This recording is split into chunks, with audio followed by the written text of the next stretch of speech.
नमस्कार, नमस्ते बिहार में राहुल ओझा आपके साथ। नमस्ते बिहार, मैं हूं आपके साथ शिप्रा झा।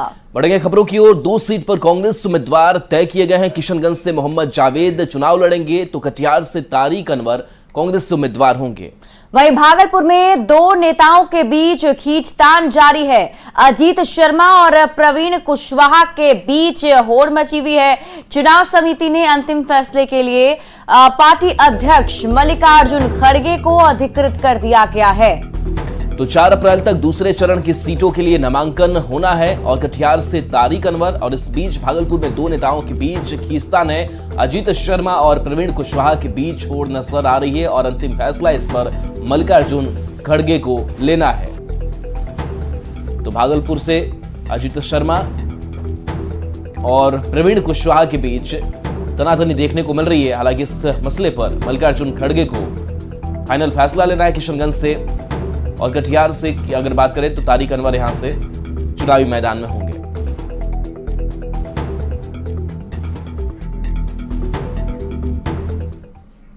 तो लोकसभा चुनाव में प्रत्याशियों के नाम पर फाइनल मुहर लगाने के लिए दिल्ली में कांग्रेस केंद्रीय चुनाव समिति की बैठक हुई, जिसमें बिहार के साथ ही ओडिशा में विधानसभा चुनाव में प्रत्याशियों के नामों पर चर्चा हुई है। तो सूत्रों के हवाले से खबर है कि बिहार में कटिहार से तारिक अनवर और किशनगंज से सिटिंग सांसद मोहम्मद जावेद के नाम पर सहमति बन गई है। और हम आपको ग्राफिक्स के जरिए बता रहे हैं, मोहम्मद जावेद कांग्रेस से किशनगंज के उम्मीदवार होंगे। इनके नाम पर फाइनल मुहर लग चुकी है। कटिहार सीट से कांग्रेस के तरफ से तारिक अनवर चुनावी मैदान में होंगे। इन 2 सीटों पर कल फाइनल चर्चा हो गई और भागलपुर सीट को लेकर अभी तक कुछ फाइनल नहीं हुआ है, क्योंकि यहाँ से 2 उम्मीदवार जो हैं वो आमने सामने हैं। दोनों उम्मीदवारों की दावेदारी देखने को मिल रही है। अब हम आपको बताते हैं किशनगंज लोकसभा सीट पर किन किन के बीच मुकाबला होगा। बिल्कुल, तो मास्टर मुशाहिद आलम और मोहम्मद जावेद कांग्रेस की तरफ से प्रत्याशी हैं, जिनके बीच टक्कर होगी। दुलालचंद गोस्वामी जेडीयू से और कांग्रेस से तारिक अनवर यहां से प्रत्याशी होंगे, जिनके बीच ये सीधा मुकाबला है। और जेडीयू से अजय कुमार मंडल ये बता रहे हैं भागलपुर लोकसभा सीट की, और कांग्रेस से कौन उम्मीदवार होगा। 2 नाम यहां पर रेस में है और इन दोनों नामों पर फाइनल फैसला मल्लिकार्जुन खड़गे को लेना है। तो अलग अलग लोकसभा सीटों पर क्या तस्वीर बन रही है, किसके खिलाफ कौन चुनावी मैदान में है, वो एक तस्वीर हम आप तक पहुंचा रहे हैं। लेकिन भागलपुर से तस्वीर अभी साफ नहीं हो पाई है, क्योंकि भागलपुर से 2 उम्मीदवार हैं जो दावा ठोक रहे हैं। अजीत शर्मा भी हैं।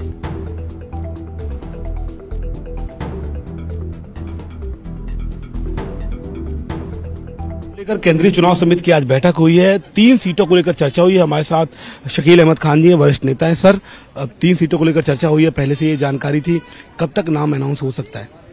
नहीं, वो नाम अनाउंस होने की प्रक्रिया होती है, सीसी खत्म हो जाती है, 3-4-5 घंटे में लिस्ट लग जाती है।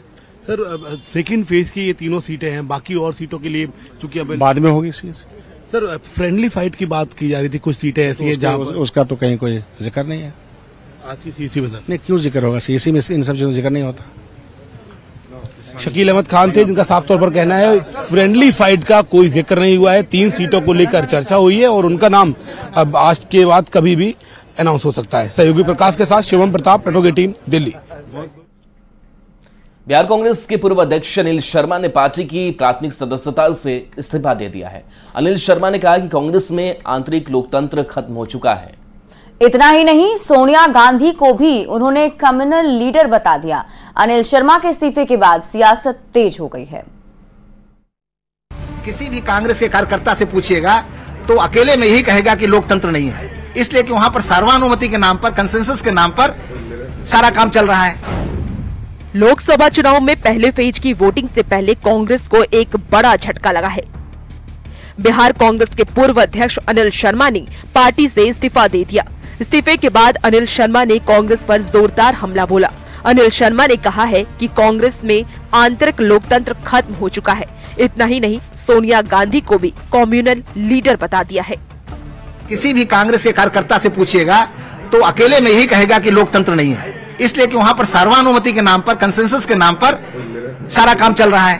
आपने सोनिया गांधी को कम्युनल लीडर बता दिया। मैंने इसलिए कहा कि जब एक तरफ सोनिया गांधी जी मदर टेरेसा के सेंटहुड के मामले में रिप्रेजेंटेटिव भेजती है क्रिश्चियंस को, और यहां पर रामलला का प्राण प्रतिष्ठा हो रहा है, वहां रिप्रेजेंटेटिव नहीं भेजती है बल्कि आमंत्रण में रिफ्यूज करती हैं। तो क्या हुआ? कम्युनल किसको कहते हैं? अनिल शर्मा के आरोपों पर कांग्रेस की तरफ से पार्टी के प्रवक्ता राजेश राठौर ने पलटवार किया है। राजेश ने अनिल शर्मा को रणछोड़ दास और गद्दार तक बता दिया। कांग्रेस पार्टी से त्याग पत्र देके मुझे लगता है कि वो भी नरेंद्र मोदी के गोद में चले जाएंगे। तो ऐसे गद्दार रणछोड़ सिंह की आवश्यकता कांग्रेस पार्टी में नहीं थी। कांग्रेस के अंदर मची भगदड़ पर बीजेपी के नेता तंज कस रहे हैं। बीजेपी प्रवक्ता अरविंद सिंह ने कहा है कि अनिल शर्मा ने बहुत दुखी होकर इस्तीफा दिया है। कांग्रेस अध्यक्ष श्री अनिल शर्मा जी ने जो इस्तीफा दिया है, उन्होंने बहुत दुख के साथ दिया होगा। एक तरफ जहां देश भर की बड़ी पार्टियां चुनाव प्रचार में जी जान से जुटी हैं, तो दूसरी ओर कांग्रेस को आंतरिक कलह से ही मुक्ति नहीं मिल पा रही है। सवाल है कि खुद को विपक्ष की सबसे बड़ी पार्टी होने का दम भरने वाली कांग्रेस इतने कलह के साथ लोकसभा चुनाव में क्या कर पाएगी। न्यूज़ 18 के लिए पटना से संजय कुमार की रिपोर्ट।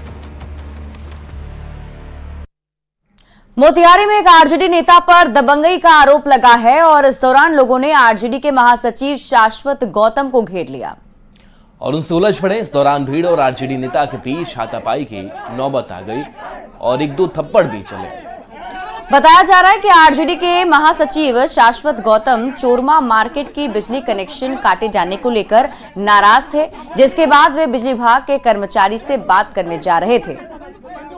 इस दौरान उनके हाथ में लाइसेंसी राइफल थी, जिससे देख स्थानीय लोग भड़क गए और फिर दोनों पक्षों के बीच कहासुनी शुरू हो गई।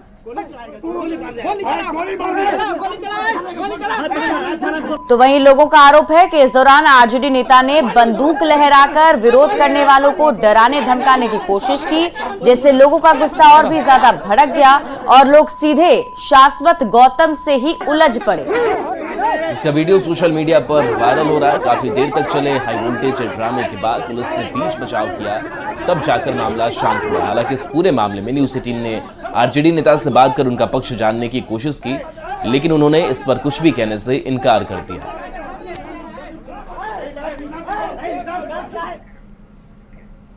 चिराग पासवान ने बिना नाम लिए एक बार फिर से इशारों में चाचा पशुपति पारस पर निशाना साधा है। चिराग पासवान ने कहा कि छोटे दिल के साथ लंबी राजनीतिक लड़ाई नहीं लड़ी जा सकती। ऐसे में भूल को अगर समय रहते सुधार लिया जाए तो सब कुछ ठीक हो सकता है, लेकिन विरोध और जिद में सभी दरवाजे खटखटाने के बाद भी कहीं और ठिकाना नहीं मिलने पर कोई समर्थन में आए तो उसे मैं नहीं मानता। इतना ही नहीं, चिराग पासवान ने कहा कि जिन लोगों ने हमें धोखा दिया था उन्हें टिकट नहीं देने का फैसला मेरा था, लेकिन वीणा देवी ने सबसे पहले भूल सुधार किया और अपनी गलती मानी थी, जिसकी वजह से उन्हें टिकट दिया गया है।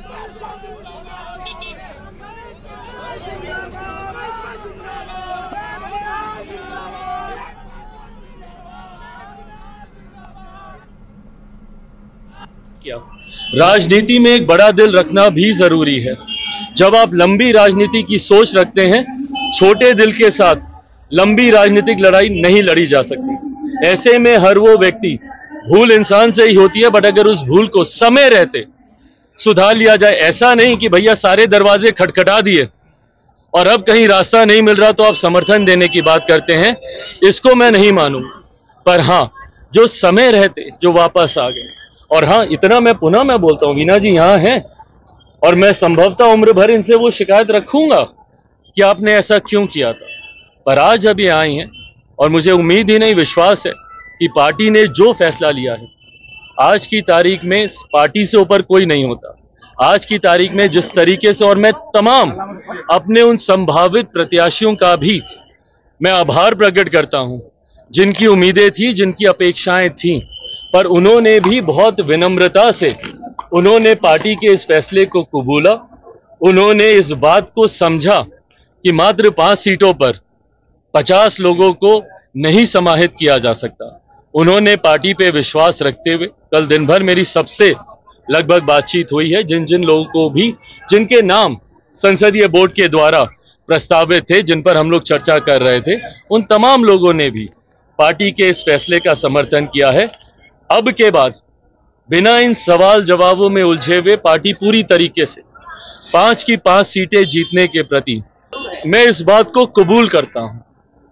आपकी इस बात से मैं पूरी तरीके से सहमत हूं और ये बात का एतराज मैंने ही सामने सबसे पहले रखा था कि जिन्होंने धोखा दिया है मैं उनको टिकट नहीं दूंगा। इस बात को मैंने ही कहा। पर ये वही वीणा देवी हैं जो कि सबसे पहले, और मुझे याद है जब मेरी नानी का निधन हुआ था उस वक्त ना सिर्फ ये वापस पार्टी के साथ आई, ना सिर्फ इन्होंने अपनी गलती का इजहार किया, उस पर पश्चाताप भी किया। मेरी मां से निरंतर मुलाकात ये करती रही, पार्टी के हर कार्यक्रम में आती रही। उन लोगों को मैंने आज भी टिकट नहीं दिया है जो कि टिकट अनाउंस होने के बाद मेरे दरवाजे। प्रधानमंत्री नरेंद्र मोदी 4 अप्रैल को बिहार के जमुई में बड़ी रैली करेंगे। जमुई की रैली से प्रधानमंत्री नरेंद्र मोदी बिहार में लोकसभा चुनाव प्रचार का शंखनाद करेंगे।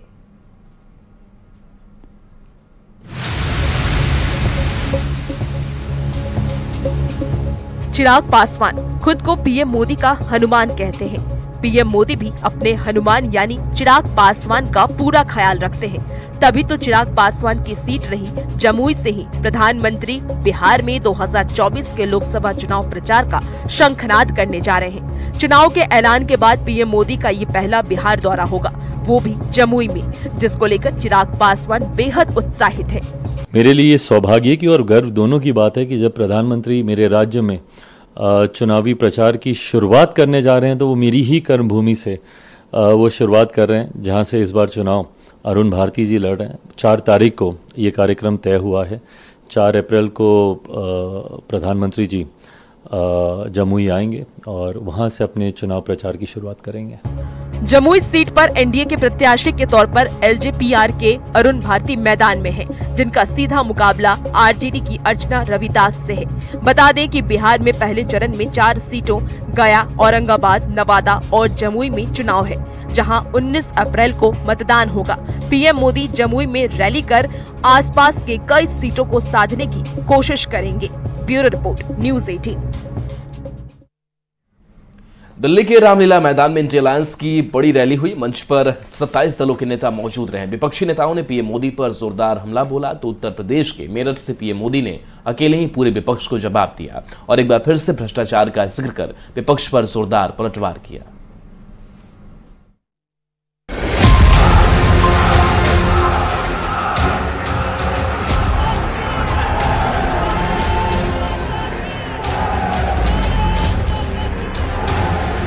ये चुनाव हिंदुस्तान को बचाने वाला चुनाव है, संविधान की रक्षा वाला चुनाव है। जिसने देश को लूटा है उसे लौटाना ही पड़ेगा, ये मोदी की गारंटी है। कई जगह ईटी का रेप चल रहा है, आईटी का रेप चल रहा है, लेकिन हम लोग घबराने वाले लोग नहीं। भ्रष्टाचारी चाहे कितना ही बड़ा क्यों ना हो, एक्शन होगा, जरूर होगा।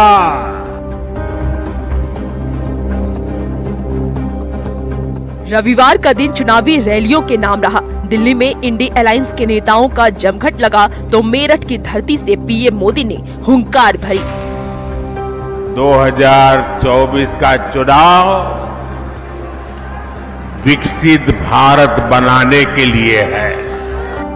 दिल्ली के रामलीला मैदान में इंडी अलायंस के नेताओं का जमघट लगा। रैली में राहुल गांधी, मल्लिकार्जुन खड़गे, चंपाई सोरेन, कल्पना सोरेन और तेजस्वी यादव समेत 27 पार्टियों के नेता शामिल हुए। रामलीला मैदान से इंडी अलायंस के नेताओं ने एक साथ पीएम मोदी पर निशाना साधा। 2 महीने पहले इसी दिन 31 जनवरी को हेमंत जी को जेल में डाला गया। 2 महीने से जेल में है। अरविंद केजरीवाल जी पिछले 10 दिनों से जेल में है। आज तक आरोप साबित नहीं कर पाए हैं कि किस लिए इतने दिनों तक उन्हें रखा गया है। इंडी अलायंस के नेताओं के हमले का जवाब पीएम मोदी ने मेरठ की धरती से दिया। जिसने देश को लूटा है उसे लौटाना ही पड़ेगा, ये मोदी की गारंटी है। विपक्ष ने 2024 के चुनाव को संविधान बचाने की लड़ाई बताया। ये चुनाव वोट वाला चुनाव नहीं है, ये चुनाव हिंदुस्तान को बचाने वाला चुनाव है, संविधान की रक्षा वाला चुनाव है। तो प्रधानमंत्री मोदी ने दो टूक कह दिया है कि 2024 का चुनाव देश को विकसित और भारत को दुनिया की तीसरी बड़ी अर्थव्यवस्था बनाने का है। 2024 का ये चुनाव सिर्फ एक सरकार बनाने का चुनाव नहीं है। कौन सांसद बने कौन न बने इसका चुनाव नहीं है। 2024 का चुनाव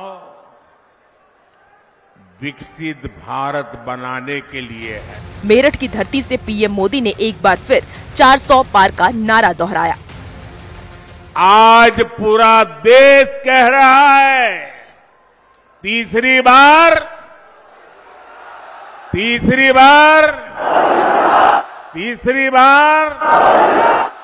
4 जून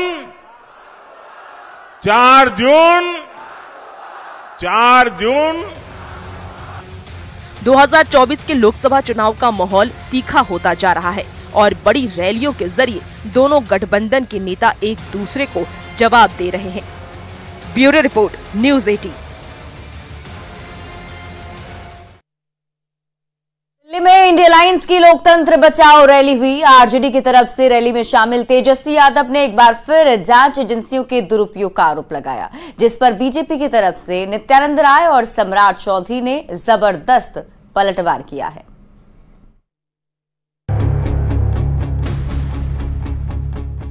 जो सेल है पार्टी की, उस पार्टी का सेल में कौन है? ईडी है, सीबीआई है, इनकम टैक्स है। लोकसभा चुनाव का शोर चरम पर पहुंचता जा रहा है और रैलियों के जरिए राजनीतिक दल एक दूसरे पर निशाना साधने का कोई मौका नहीं छोड़ रहे हैं। दिल्ली के मुख्यमंत्री अरविंद केजरीवाल के जेल जाने के बाद एकजुटता दिखाने के लिए दिल्ली के रामलीला मैदान में इंडिया अलायंस की रैली हुई। रामलीला मैदान के मंच से तेजस्वी यादव सहित तमाम विपक्षी नेताओं ने जांच एजेंसियों के दुरुपयोग का आरोप लगाया। जो सेल है पार्टी की, उस पार्टी का सेल में कौन है? ईडी है, सीबीआई है, इनकम टैक्स है। लालू जी को तो कई बार सताया गया, मेरे ऊपर मुकदमा किया गया, मेरी मां पर, मेरी बहनों पर, मेरे जीजाओं पर, मेरे पिता के जितने संबंधी थे सब पर केस मुकदमा किया। जांच एजेंसियों को लेकर दिए गए तेजस्वी यादव के बयान पर बीजेपी नेताओं ने जबरदस्त पलटवार किया है। उनके पिताजी इतने लंबे समय तक जेल में रहे, इससे बड़ा सर्टिफिकेट क्या होगा कि लालू जी बिहार में चारा खाने वाले नेता हैं और पंजीकृत अपराधी कोई निवेता है तो उसका नाम है लालू प्रसाद जी, उन्हीं के बेटे हैं ना। तेजस्वी यादव के आरोप पर केंद्रीय गृह राज्य मंत्री नित्यानंद राय ने भी पलटवार किया है। नित्यानंद राय ने कहा है कि जो भ्रष्टाचार करेगा जांच एजेंसियां उस पर कार्रवाई करेगी ही। सीबीआई हो, ईडी हो या फिर जो भी इस प्रकार की संस्थाएं हैं वह स्वतंत्र संस्थाएं हैं और जहां अपराध होते हैं वहीं यह एजेंसियां जाती हैं। चुनावी मौसम है, ऐसे में आरोप प्रत्यारोप आम बात है। पहले चरण की वोटिंग से पहले जिस ढंग से सियासी बयानबाजी तेज हुई है, आने वाले दिनों में इसके और तेज होने की उम्मीद है। ये मोदी की गारंटी है। Bureau report, news 18। बेतिया में नशा तस्करों के खिलाफ पुलिस ने बड़ी कार्रवाई की है, जहां भारत नेपाल सीमा से 2 करोड़ की चरस की खेप के साथ उप मुखिया को गिरफ्तार किया गया है। भंगा पुलिस और पचरौता एसएसबी ने एक साथ कार्रवाई करते हुए बाइक में छुपाकर ले जा रहे चरस को जब्त किया और साथ ही तस्कर को भी धर दबोचा। तस्कर चपरिया पंचायत का उप मुखिया है। पुलिस के मुताबिक उन्हें मुखबिरों से सूचना मिली थी, जिसके आधार पर चेकिंग अभियान चलाया गया और नशा तस्कर को गिरफ्तार किया गया। फिलहाल पुलिस आगे की कार्रवाई कर रही है। नाका लगाए थे तो उसी समय देखे कि पचरौता तरफ से एक व्यक्ति मोटरसाइकिल से आ रहा है, जिसको रोकने का लोग प्रयास किया, लेकिन पुलिस को देख करके भागने का प्रयास किया। पुलिस टीम उसको तत्परता दिखाते हुए अपने कब्जा में ली। आरा में अपराधियों ने तांडव मचाया है। सारंगपुर गांव में अपराधियों ने युवक की गोली मारकर हत्या कर दी। अपराधियों ने बाइक सवार युवक पर ताबड़तोड़ गोली चलाई और फरार हो गए। मृतक का नाम मुकेश कुमार है। मुकेश आरा से अपने गांव जा रहे थे और तभी अपराधियों ने युवक की गोली मारकर हत्या कर दी। हत्या के बाद आक्रोशित लोगों ने जमकर हंगामा किया। लोगों ने अपराधियों की गिरफ्तारी की मांग की। पुलिस अब मामले की तहकीकात में जुट गई है। ये आरा में ड्यूटी कर रहे थे। क्या करते थे ये? बजाज कंपनी में। अच्छा। वहाँ से अपने घर आ रहे थे। हाँ। बीच गाँव में मैंने वो रास्ते में पीछा करके लोग मारा है। कहाँ पे घटना हुआ है? सारंगपुर गाँव स्टेट बोरिंग के पास। बगा में ट्रेन से कटकर नर्स की मौत हो गई। घटना पटखौली थाना क्षेत्र के कैलाश नगर रेलवे ट्रैक के पास की है। नर्स का नाम ललिता कुमारी है जो पीएससी में काम कर रही थी। ललिता कुमारी लखीसराय की रहने वाली है। पुलिस ने शव को पोस्टमार्टम के लिए भेजा है। आशंका है कि महिला स्वास्थ्यकर्मी ने आत्महत्या की है। पुलिस मामले की जांच में जुट गई है।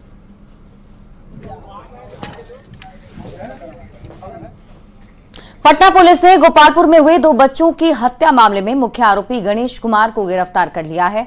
पुलिस के मुताबिक ये पूरा मामला अवैध संबंध से जुड़ा हुआ है। आरोपी से शुरुआती पूछताछ से पता चला है कि आरोपी का बच्चों की मां के साथ अवैध संबंध था और वो महिला पर शादी का दबाव डाल रहा था, लेकिन इस शादी के लिए महिला तैयार नहीं थी। ऐसे में आरोपी ने महिला के बच्चों की हत्या कर दी। पुलिस का कहना है कि आरोपी ने पहले ऋषभ की हत्या की, लेकिन दूसरे बच्चे ने उसे देख लिया, जिसके बाद अपराध छिपाने के लिए आरोपी ने उसे भी मौत के घाट उतार दिया। फिलहाल पुलिस मामले की जांच में जुटी हुई है। पहले इसने ऋषभ को मारा और उसके बाद उसने कुणाल की जो है इस व्यक्ति ने हत्या की, जो अपराध कर्मी है गणेश यादव। पूछताछ के क्रम में इसने बताया कि इसका जो ऋषभ की जो माँ है उसके साथ इसका अवैध संबंध था और उसी में जो है ये जो ऋषभ का जो है जन्म हुआ था। अभी और भी बिंदुओं पे हम जो है अनुसंधान कर रहे हैं। मुंगेर में एक बार फिर से पुलिस ने अवैध मिनी हथियार फैक्ट्री का खुलासा किया है और हथियार बनाने वाले आरोपी को गिरफ्तार कर लिया है। मुफस्सिल थाना पुलिस को मुखबिर से सूचना मिली थी, जिसके बाद एक टीम का गठन कर बरदह में मोहम्मद तारिक अनवर के घर छापेमारी की गई तो टीम वहां का नजारा देखकर दंग रह गई। दरअसल आरोपी न सिर्फ घर के कमरे में हथियार बना रहा था बल्कि अपने नाबालिग बच्चों को हथियार चलाना भी सिखा रहा था। हालांकि पुलिस को देखकर आरोपी ने भागने की कोशिश की, लेकिन टीम ने उसे धर दबोचा। पुलिस ने वहां हथियार बना रहे कुछ और लोगों को भी गिरफ्तार किया। साथ ही हथियार बनाने वाले कई उपकरण भी जब्त किए गए हैं। उस घर पर जब ये रेड किया गया तो हम लोग ने पाया कि ये तारिक अनवर अपने ये 3 बच्चों के साथ बैठा हुआ है और हथियार का न सिर्फ ये निर्माण कर रहा था बल्कि अपने बच्चों को सिखा भी रहा था। तो ये पुलिस को देखकर वो भागने लगा और हम लोग की टीम ने उसको वहीं पर दबोच लिया। सिवान में कंटेनर में लदी मवेशियों की मौत से स्थानीय लोग नाराज हो गए। जानकारी के मुताबिक मवेशियों को पशु तस्करों से मुक्त कराकर गोपालगंज पुलिस सिवान गौशाला पहुंची थी, लेकिन जब तक पुलिस गौशाला पहुंची तब तक 10 से 12 मवेशियों की मौत हो गई थी। बताया जा रहा है कि तस्करों ने करीब 60 मवेशियों को सिर्फ 2 कंटेनर में रखा था। ऐसे में जगह न होने से और भूख प्यास की वजह से कई मवेशियों की मौत हो गई। पुलिस ने कार्रवाई करते हुए कंटेनर ड्राइवर और कंडक्टर को गिरफ्तार कर लिया है। वहीं बचे मवेशियों को गौशाला में देखरेख के लिए रखा गया है।